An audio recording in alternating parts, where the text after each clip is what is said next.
ದರ್ಶನ್ ನೀನೊಬ್ಬ ಮನುಷ್ಯನ ಅಲ್ವೇ ಅಲ್ಲ. ಹೀಗಂತ ಹಿರಿಯ ವ್ಯಕ್ತಿಯೊಬ್ರು ದರ್ಶನ್ ಅವರ ಬಗ್ಗೆ ತಮ್ಮ ಅನಿಸಿಕೆ ಅಭಿಪ್ರಾಯವನ್ನು ಹಂಚಿಕೊಂಡ್ರು. ಅದಕ್ಕೆ ಕಾರಣ dbossಗಿರುವ ಫ್ಯಾನ್ಸ್ ಕ್ರೇಜ್. ಹೌದು, ದರ್ಶನ್ ಅವರು ಮಾಧ್ಯಮಗಳಿಂದ ಬ್ಯಾನ್ ಆಗಿರೋದು ನಿಮ್ಗೆಲ್ಲ ಗೊತ್ತಿರುವಂತಹ ವಿಚಾರ. ಅದ್ಯಾವುದೋ ಒಂದು ವೈಯಕ್ತಿಕ ಕಾರಣಕ್ಕಾಗಿ ದರ್ಶನ್ ಅವರು ಮಾಧ್ಯಮಗಳನ್ನು ಟೀಕೆ ಮಾಡಿದ್ರು. ಕೋಪದ ಬರದಲ್ಲಿ ಏನೋ ಒಂದಿಷ್ಟು ಮಾತುಗಳನ್ನು ಆಡಿದ್ರು. ಹೀಗಾಗಿ ಕುಪಿತಗೊಂಡ ಮಾಧ್ಯಮಗಳು ನಾವಿನ್ನು ದರ್ಶನ್ ಅವರ ಯಾವುದೇ ಸುದ್ದಿಯನ್ನು ಪ್ರಕಟಿಸಲ್ಲ ಎಂದು ಅಲಿಖಿತವಾದಂತಹ ಬ್ಯಾನ್ ಅನ್ನು ಮಾಡಿದ್ರು. ಇದಕ್ಕೆ ಒಂದಿಷ್ಟು ಕಾರಣಗಳಿವೆ. ದರ್ಶನ್ ಅವರು ಕ್ಷಮೆ ಕೇಳಬೇಕು. ದರ್ಶನ್ ಅವರು ಕ್ಷಮೆ ಕೇಳಿದ ಬಳಿಕವಷ್ಟೇ ನಾವು ದರ್ಶನ್ ಅವರ ಸುದ್ದಿಯನ್ನು ಬಿತ್ತರಿಸ್ತೀವಿ ಅಂತ. ಆದರೆ ಈ ವಿಚಾರದ ಬಗ್ಗೆ ದರ್ಶನ್ ಯಾವುದಕ್ಕೂ ತಲೆ ಕೆಡಿಸಿಕೊಂಡಿಲ್ಲ. ಯಾವುದೇ ರೀತಿಯಾದಂಥ ಪ್ರತಿಕ್ರಿಯೆಯನ್ನು ಕೂಡ ನೀಡಿಲ್ಲ. ಹೀಗೆ ಒಂದಿಷ್ಟು ದಿನಗಳು ಕಳೆದವು. ಆದರೆ ನಂತರದ ದಿನಗಳಲ್ಲಿ ಬಿ ಟಿವಿ ಅನ್ನೋ ವಾಹಿನಿ ದರ್ಶನ್ ಅವರ ಸುದ್ದಿಯನ್ನು ಪ್ರಕಟಿಸಿತ್ತು. ದರ್ಶನ್ ಅವರು ಏನೋ ಒಂದು ಮಾತನ್ನು ಹಾಡಿದ್ರು, ಅದು ಇನ್ನೂ ಕೂಡ ಅದಕ್ಕೆ ಸ್ಪಷ್ಟನೆ ನೀಡಿಲ್ಲ. ಹೀಗಾಗಿ ಅದು ದರ್ಶನ್ ಅವರ ವಾಯ್ಸೆ ಎಂದು ಹೇಳಕ್ಕಾಗಲ್ಲ.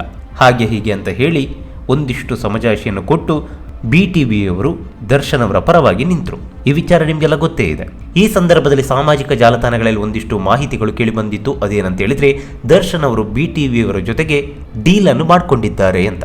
ಅಲ್ಲ ಸ್ವಾಮಿ, ದರ್ಶನ್ ಅವರು ಟಿವಿಯ ಜೊತೆ ಡೀಲ್ ಅನ್ನು ಮಾಡಿಕೊಂಡಿದ್ದಾರೆ ಎನ್ನುವುದು ಸತ್ಯಕ್ಕೆ ದೂರವಾದಂತಹ ಮಾತು. ಏಕೆಂತೇಳಿದ್ರೆ ದರ್ಶನ್ ಅವರಿಗೆ ಇಂತಹ ಒಂದು ದರ್ದು ಇಲ್ವೇ ಇಲ್ಲ. ಆ ರೀತಿ ಒಂದು ವೇಳೆ ದರ್ಶನ್ ಅವರು ಡೀಲನ್ನು ಮಾಡ್ಕೋಬೇಕಾದ್ರೆ ಟಿವಿಯವರ ಜೊತೆ ಮಾಡ್ತಾ ಇರಲಿಲ್ಲ. ನಂಬರ್ 1 TRP ಇರುವಂಥ TV9 ಜೊತೆನೆ ಮಾಡ್ತಾ ಇದ್ರು. ಆ ಬಳಿಕ ತನ್ನಿಂತಾನೆ ಎಲ್ಲ ಮಾಧ್ಯಮಗಳು ಕೂಡ ದರ್ಶನ್ ಅವರ ಸುದ್ದಿಯನ್ನು ಬಿತ್ತರಿಸ್ತಾ ಇದ್ರು.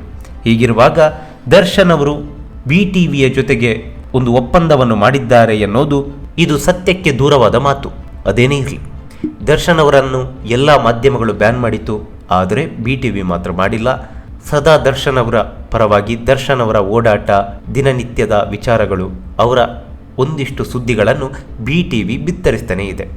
ಆದರೆ ಇವೆಲ್ಲದಕ್ಕಿಂತ ಹೆಚ್ಚಾಗಿ ದರ್ಶನ್ ಅವರ ಅಭಿಮಾನಿ ಬಳಗ ಅಗಾಧವಾಗಿದೆ. ಕರ್ನಾಟಕದಲ್ಲಿ ದರ್ಶನ್ ಅವರ ಅಭಿಮಾನಿ ಬಳಗ ಸಿಕ್ಕಾಪಟ್ಟೆ ದೊಡ್ಡದಾಗಿದೆ.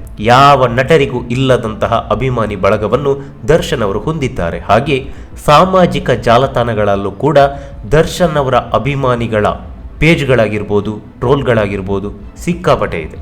ಅದು ಫೇಸ್ಬುಕ್ ಆಗಿರ್ಬೋದು, ಇನ್ಸ್ಟಾಗ್ರಾಮ್ ಪೇಜ್ ಆಗಿರ್ಬೋದು. ಹೀಗೆ ಪ್ರತಿಯೊಂದು ಸಾಮಾಜಿಕ ಜಾಲತಾಣಗಳಲ್ಲಿ ದರ್ಶನ್ ಅವರ ಸಿನಿಮಾ ಆಗಿರ್ಬೋದು, ದರ್ಶನ್ ಅವರ ಸುದ್ದಿಗಳನ್ನಾಗಿರ್ಬೋದು ರೀಚ್ ಮಾಡುವಂತಹ ತಾಕತ್ತು ದರ್ಶನ್ ಅವರ ಅಭಿಮಾನಿಗಳಿಗೆ ಇದೆ. ಇದಕ್ಕಿಂತ ದೊಡ್ಡದಾದಂತಹ ಒಂದು ಮಾಧ್ಯಮ ಬೇರೆ ಯಾವುದು ಇಲ್ಲ ಅಂತ ಅನಿಸುತ್ತೆ. ಪ್ರತಿಯೊಂದು ಯೂಟ್ಯೂಬ್ ಚಾನೆಲ್ಗಳು ಅಷ್ಟೇ ದರ್ಶನ್ ಅವರ ಸುದ್ದಿಯನ್ನು ಬಿತ್ತರಿಸುತ್ತೆ, ಪ್ರತಿ ಅಪ್ಡೇಟ್ಗಳನ್ನು ಕೂಡ ನೀಡುತ್ತೆ.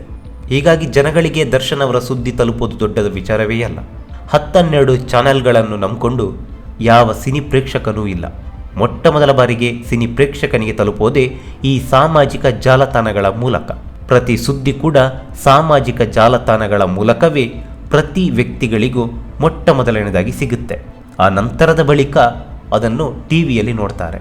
ಹೀಗೆ ಇತ್ತೀಚೆಗೆ ದರ್ಶನ್ ಅವರು ಒಂದು ಕನಕಪುರದಲ್ಲಿ ಒಂದು ಜ್ಯುವೆಲರಿ ಶಾಪ್ ಅನ್ನು ಉದ್ಘಾಟನೆ ಮಾಡೋದಕ್ಕೆ ಹೋಗಿದ್ರು. ಯಾವ ವಾಹಿನಿಯಲ್ಲೂ ಯಾವ ಪತ್ರಿಕೆಯಲ್ಲೂ ಈ ಸುದ್ದಿ ಬಿತ್ತರವಾಗಿಲ್ಲ.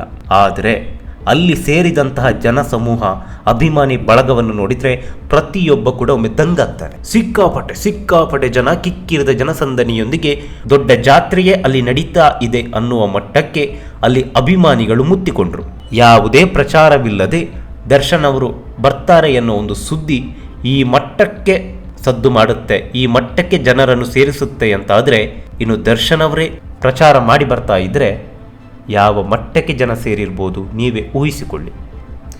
ಇದು ದರ್ಶನ್ ಅವರಿಗಿರುವಂತಹ ತಾಕತ್ತು.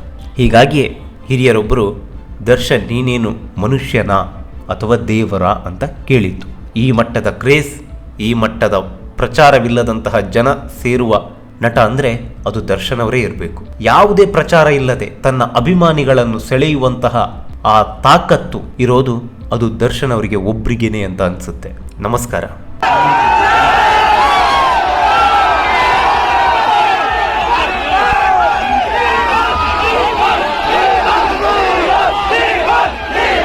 ಈ ಮಾಹಿತಿ ನಿಮಗೆ ಇಷ್ಟವಾಗಿದ್ದರೆ ಲೈಕ್ ಮಾಡಿ, ಶೇರ್ ಮಾಡಿ. ಹಾಗೆ ನಮ್ಮ ಕೋಸ್ಟಲ್ ಕನ್ನಡ ಯೂಟ್ಯೂಬ್ ಚಾನಲ್ಗೆ ಸಬ್ಸ್ಕ್ರೈಬ್ ಮಾಡಿ. ನಮ್ಮ ಹೆಚ್ಚಿನ ಅಪ್ಡೇಟ್ಸ್ಗಳಿಗಾಗಿ ಕೋಸ್ಟಲ್ ನೆಟ್ವರ್ಕ್ ಇನ್ಸ್ಟಾಗ್ರಾಮ್ ಪೇಜ್ ಹಾಗೆ ಫೇಸ್ಬುಕ್ ಪೇಜ್ಗೆ ವಿಸಿಟ್ ಮಾಡಿ. ಧನ್ಯವಾದಗಳು.